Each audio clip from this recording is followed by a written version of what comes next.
Thank you, Mr. Speaker. I ask unanimous consent that all members have 5 legislative days in which to revise and extend their remarks and insert extraneous materials in the record on S710. Without objection, so ordered. Mr. Speaker, I yield myself as such time as I may consume. Gentleman's recognized. Mr. Speaker, enactment of S710 will enable the EPA to employ current technology to sharply reduce paperwork, regulatory requirements, and at the same time it makes crucial information more accessible for states, first responders, and the public. When people create hazardous waste, we require them to carefully track the movement and disposition. That way we know that when a drum full of some hazardous waste is removed from a factory, the same amount winds up where it belongs, at a proper disposal facility, and that none of it is tossed into a sewer or a vacant lot. But for years, guaranteeing this actually happened meant keeping up with the reporting requirement, filling out multiple copies of paper forms, and mailing them to the EPA and state officials, as well as keeping paper copies at each place of business. The inefficiency of this system in today's electronic business-to-business world certainly stands out to anyone.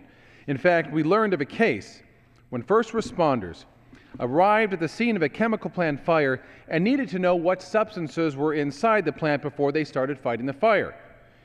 In the whole city, the only copies of the forms identifying the hazardous waste were inside the building and were consumed in the fire.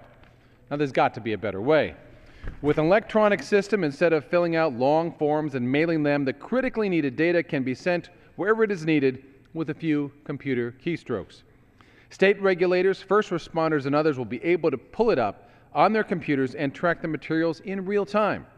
The changeover will not only save millions of dollars for regulated businesses, but quite frankly, it will save lives.